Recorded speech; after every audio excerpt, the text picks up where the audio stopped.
Hello, अस्सलाम वालेकुम। वालेकुम सलाम। डॉक्टर साहब सिकंदर बात कर रहा हूँ आयरलैंड से। क्या हाल है? खैरियत? ठीक ठाक? बिल्कुल बिस्मिल्लाह, बिल्कुल ठीक ठाक हूँ। सिकंदर साहब आयरलैंड से। आयरलैंड के कौन से सिटी से हैं? डबलिन से। अच्छा, माशाल्लाह। हुक्म फरमाइए। पाकिस्तान में कहाँ से हैं? पाकिस्तान में कहाँ से आपका ताल्लुक है? जेलम से। जेलम से, माशाल्लाह। जेलम सिटी से ही है कोई गाँव है? ये दीना से थोड़ा सा आगे गाँव है मेरा। अच्छा, माशाल्लाह। हुक्म फरमाएं, क्या पूछना चाह रहे हैं? जी डॉक्टर साहब, मैं बेसिकली आपसे मशवरा करना चाह रहा था कि मेरा तो बहुत बिजनेस करने में प्रोग्राम है। मेरा बिजनेस करने का पाकिस्तान में, और दो तरह के बिजनेस मेरे जहन में है, और उनके मुताबिक मैं आपसे पूछना चाह रहा था। बिजनेस जो नंबर एक बात है वो तो ये है कि मैं बिल्कुल कीकर का जंगल लगाने का सोच रहा हूँ, वृक्ष लगाने का। तो मैं ये पूछना था कि 1 एकड़ में कितने पौधे लग सकते हैं कीकर के, वो आप बता दें। अच्छा, कीकर आप लगाना चाह रहे हैं। और देखें, आपके वाकई एरिया जो है ख़ास तौर पे दीना और दीना के कुर्बो जवार में ना, ये बहुत मैं समझता हूँ कि अच्छा है। और आप देखते हैं कि कीकर के अलावा भी और क्या कुछ कर सकते हैं आप, ठीक है ना? हाँ जी, चूंकि आपके पास कीकर खास तौर पे कि मंसूबाबंदी कर लें ये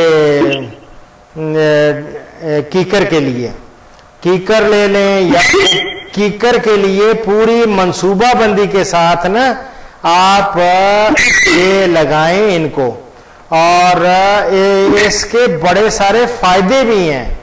ये सिर्फ ही नहीं, आपको जंगल बनाएंगे ना, मैं थोड़ा सा और आगे भी बढ़ूंगा, आपको इसके बहुत सारे फवायद भी बताऊंगा।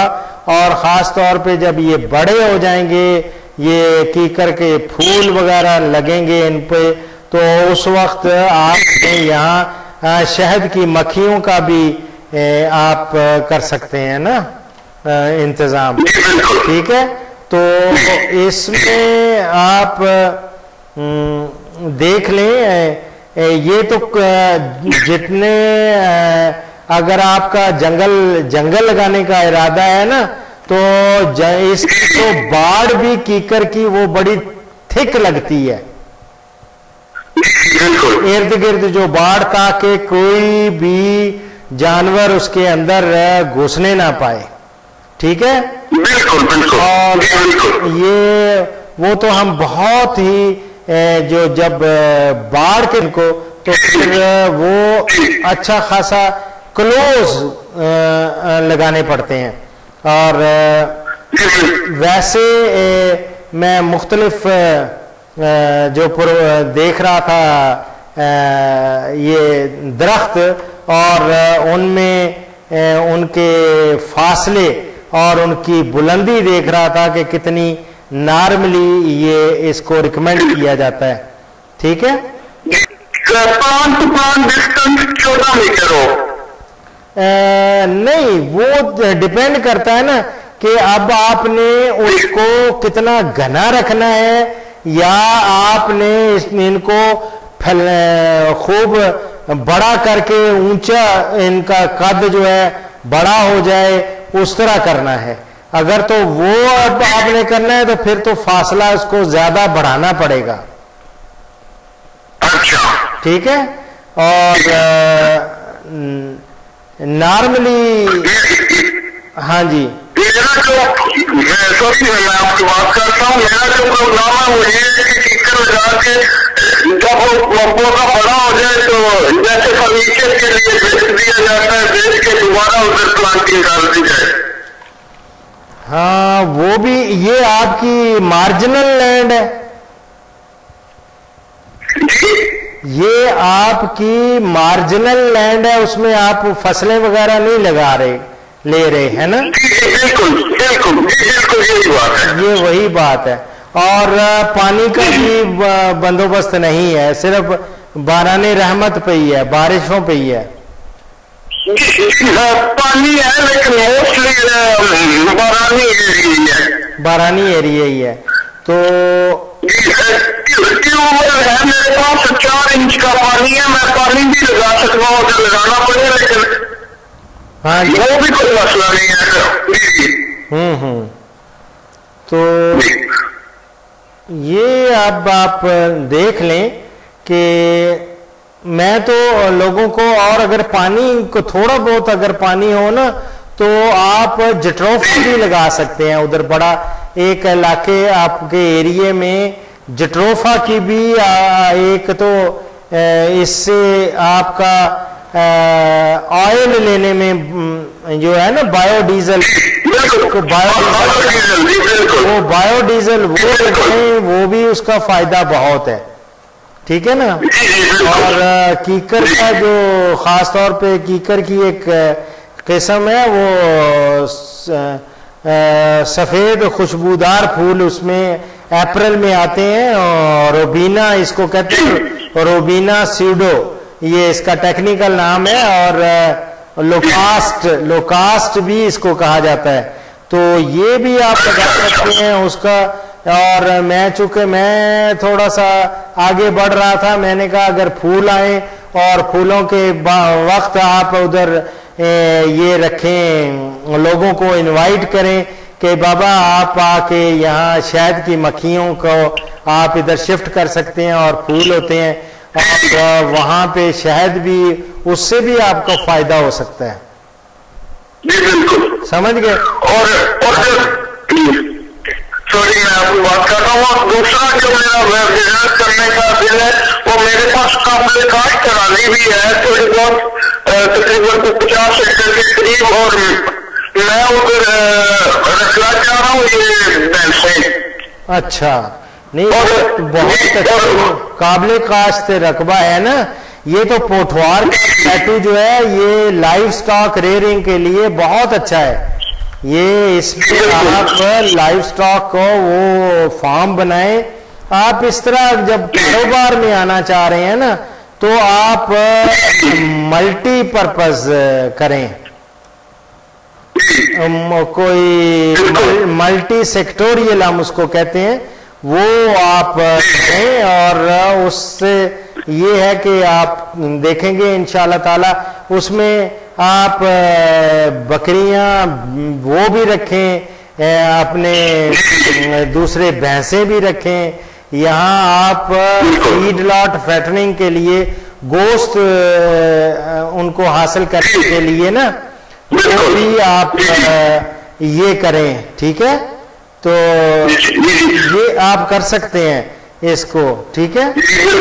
और रहा जहां तक कि आपने ये जो दरख्त लगाने हैं, उसको प्लांटिंग डिस्टेंस आपने जो चाहा है, वैसे नॉर्मली चूंकि ये 25 से 25 फुट पौधे से पौधे का फासला ये रखें तो ज्यादा बेहतर है।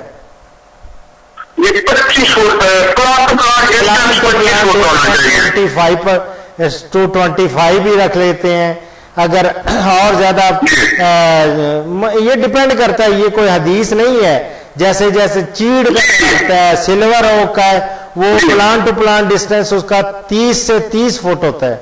और इसी तरह कचनार का 25 से 25 फुट होता है। मलतास का होता है, सफेदे का 20 से 20 फुट कर देते हैं। और ये चूंकि मैं समझता हूँ ये जामन जिस तरह दरख्त होता है, वो तकरीबन इसका भी फैलाव उतना ही तकरीबन होता है। तो ये आप डिपेंड करता है, आप 20 से 20 फुट भी कर सकते हैं इसको। और अगर और ज्यादा क्लोज करने हैं, ज्यादा रखने हैं, 18 फुट भी कर रख सकते हैं। और कतार से कतार का फासला आप 15 से 15 फुट कर दें। बिल्कुल ठीक है ना। 20 से 30 फुट भी कर सकते हैं, कोई जरूरी नहीं है ये आप। ये करें। और साथ आप भैंसों के लिए वो भी देख लें। और इस वक्त तो ब्रीडिंग के लिए हमारे पास खास तौर पे अगर बुल अच्छे आपको यहाँ NARC से मिल जाएंगे। जी जी बिल्कुल। जो मैं काम जी सॉरी मैं आपकी बात करता हूँ।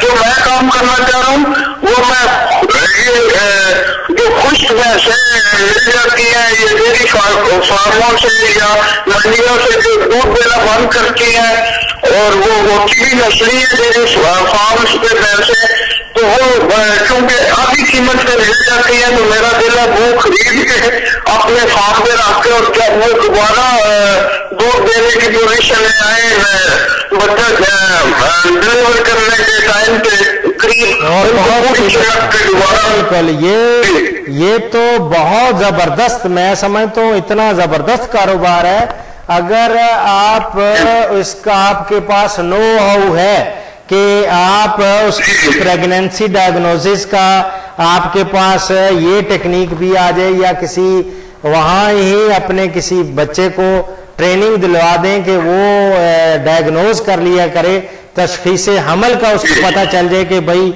ये हामला है या नहीं है, कितने महीने की है। तो ये तो बहुत सारी आप किसी स्लॉटर हाउस में भी किसी दोस्त के साथ बात कर लें तो कई दफा प्रेग्नेंट भैंसें ये स्लॉटरिंग के लिए भी भेज देते हैं, तो वहां से औने पौने भी मिल जाती हैं ये गोश्त के भाव, और उनको आप रखें। और नहीं है तो ड्राई को अगर उनकी सही ड्राई थेरेपी होती है, उनके थनों के अंदर सही कल्बा ड्राई प्लस होता है, वो दवाइयाँ वो चढ़ा देते हैं उससे ताकि थन नहीं मारे जाते, थन ठीक रहते हैं। और उसके बाद उनकी प्रेगनेंसी उनको अच्छे अगर सांड अच्छे वो भी आप पाल सकते हैं। NARC से आपको गोश्त के भाव मिल जाएंगे, वो पालें और उनकी नस्ल कशी करें। और मैं समझता हूँ बहुत अच्छी चीज है, इट्स एन एक्सीलेंट प्रोग्राम। और लेकिन ये है कि इसके लिए चारा जात का लिए आपको वाफर आपके पास जमीन है, पानी भी अगर हो तो आप वहाँ गर्मियों के चारा जात अच्छे लगाएं और सर्दियों के चारा जात भी लगाएं। वहाँ पे जई आपको यहाँ बड़ा अच्छा सीड भी मिल जाएगा, और बरसीन है, लूसन है, दूसरी चीजें सर्दियों में मिल जाएंगी, गर्मियों में गवारा है, और इसी तरह आपको जंतर मिल जाता है बकरियों के लिए, और दूसरे आपके पास ज्वार है, मकई है, और बड़े बड़े मेजेंटा है। मैंने इतने अच्छे प्रोग्राम्स किए हुए हैं ये चारा जात पे, आप उनको देखते रहें और इंशाल्लाह ताला आप इनसे पूरा इस्तेफादा करें। यार जिंदा सोचत बाकी आप आए बिस्मिल्लाह करें, और जब भी कभी कोई मसला दरपेश हो तो आप मुझे टेलीफोन कॉल करें और उस मसले का हल पूछें। इंशाल्लाह जरूर करूंगा। सर मैंने एक और बात आपसे पूछनी है कि अगर मैं मार्ट ग्रास लगा लूं कि पानी मेरे पास वाफर है। मार्ट ग्रास जबरदस्त है, वो तो मैं हमेशा कहता हूं कि दूध देने वाला कमाद है वो मार्ट ग्रास, और इधर से आपको जड़ें ले देंगे, उसकी रूट्स ले देंगे, और NARC से उसको आप बढ़ाएं। और मार्ट ग्रास अपने जानवरों के लिए भी आप लगाएं, और दूसरा ये है कि मार्ट ग्रास का कारोबार भी करें, उसका सीड बना के मल्टीप्लाई करके लोगों तक दें, और ये एक खिदमत खल्क भी करें। बिल्कुल ठीक है, बहुत अच्छी बात है। और ये एक और बात मैं पूछना चाहता हूँ कि मार्ट ग्रास को बतौर चिरागा भी लगाया जा सकता है, कि मैंने वीडियो देखी है आपकी उधर, तो उन्होंने भैंसे और जो बाकी जानवर है वो मार्ट ग्रास में खुले छोड़े हुए हैं, तो मैं ये पूछना चाहता हूँ कि बतौर चिरागा भी मैं क्या मार्ट ग्रास को इस्तेमाल कर सकता हूँ अगर वाफर मिकदार में लगा हो? लेकिन ये वो चिरागा के लिए भेजते तो हैं, वो बड़े जानवर उसमें छोड़ते हैं, वो तो एकदम उसको पड़ जाते हैं, खाते हैं बड़े शौक से। लेकिन बेहतर ये है, मैं जो रिकमेंड करूंगा, आपके पास चूंकि जमीन बहुत जिसमें पानी है, कीमती जमीन है, और उसको सही यूटिलाइज करना चाहिए, और उसका जुडिशियल और वाइज किस्म का डिसीजन लेना चाहिए आपको। उसमें यही है कि आप इसकी कटाई करते जाएं, कटाई करके फिर कुतर के यानी चॉप करके आप वो खिलाएंगे तो वो ज्यादा बेहतर है, वो एक जूद हजम भी होगा और वो ज्यादा बेहतर है और मसाइल भी नहीं आते दूसरे। बिल्कुल ठीक है। और डॉक्टर साहब ये आप प्रोग्राम यूट्यूब पे अपलोड कर देंगे? बिल्कुल यूट्यूब पे। ये आयरलैंड से मेरा ख्याल है बहुत कम मुझे कॉलर्स आ रहे हैं, वैसे तो दुनिया के हर इलाके से, हर मुल्क से तकरीबन, जहां पाकिस्तानी और हिंदुस्तान वाले जो ये प्रोग्राम देखते हैं बड़े शौक से समझते हैं, वो लोग तो कर रहे हैं टेलीफोन कॉल्स। और आयरलैंड से मुझे लग रहा है कि ये आपकी पहली कॉल है और ये या 2-4 हो सकता है इससे पहले भी हों, लेकिन ये कि ये अभी यूट्यूब पे जब आ जाएगा तो आप इंशाल्लाह ताला डॉक्टर अशरफ साहब ज्यादा आयरलैंड साथ लिखेंगे तो आपका यही प्रोग्राम आप सुन भी पाएंगे। दुआओं में याद रखें। आपका इसम शरीफ चौधरी सिकंदर जावेद। कौन से चौधरी हैं? चौधरी थे यहाँ। हाँ जी, चौधरी सिकंदर जावेद नहीं, जहां चौधरी सिकंदर जहांजेब। माशाअल्लाह माशाअल्लाह। और मैं आपका बहुत बड़ा फैन हूँ। मैंने पहले भी आपको कई खत लिखे हैं, पाकिस्तान में भी मैंने आपको खत लिखा था और उसके नीचे आपने मुझे आप एग्जैक्ट वर्ड तो नहीं याद, आपने कोई हवाला दिया था कि शायद आपके दादा का नाम सिकंदर है या कुछ। वही, उनका नाम भी चौधरी सिकंदर था। वो जैलदार थे, मेरे परदादा थे चौधरी, मेरे साहब चौधरी अकबर अली, फिर चौधरी गुलाम मोहम्मद जैलदार, फिर उसके बाद शाह मोहम्मद जैलदार जो हैं ये भाई थे और उनके वालिद यानी हमारे मेरे परदादा जो थे चौधरी सिकंदर खान। बिल्कुल वो बदर मेरा गांव है और बड़ी मारूफ शख्सियत। अब सब बल्कि वहां पे वो कहते चौधरी सिकंदर खान की औलाद है, उनमें से हम अल्हम्दुलिल्लाह, वो मेरे परदादा थे। बहुत खुशी हुई है, बड़ा याद रखा आपने, बड़ी बात है माशाल्लाह। तो ये यार जितना सोहबत, बाकी आप मेरे भाई हैं, फैन तो क्या, बस आप मोहब्बत है आपकी, मुझे भी आपसे मोहब्बत है। आप दुआओं में याद रखा करें, ठीक है जी इंशाल्लाह जरूर। और अगर आप एक और काम अगर कर दें अपने पाकिस्तानी किसानों के लिए तो ये बहुत अच्छा होगा कि आप कोई देसी नुस्खों की किताब अगर लिख के मार्केट में अवेलेबल कर दें तो ये बहुत आपकी मेहरबानी होगी, बहुत बड़ा एहसान होगा। बहुत ये बड़े दिनों से ड्यू है, लोग बहुत कहते हैं कि डॉक्टर साहब देसी नुस्खों का कोई किताबचा आ जाए, लेकिन बात यह है कि फिर उसकी प्रिंटिंग लोगी, पब्लिशिंग और डिस्ट्रीब्यूशन और कितनी होगी, हजारों में होगी, 1000 2000 होगी। और ये मैं समझता हूँ जितने मैं प्रोग्राम्स कर रहा हूँ और इंटरनेट पे जा रहे हैं, ये लाखों की तादाद में लोग देख रहे हैं इसको और एफोर्डेबल है। और ये मैं सारे प्रोग्राम ऑलमोस्ट जितने भी देसी चीजें मेरे पास नुस्खे हैं ये कर रहा हूं मैं, यूट्यूब पे आपको मैक्सिमम मिलेंगे।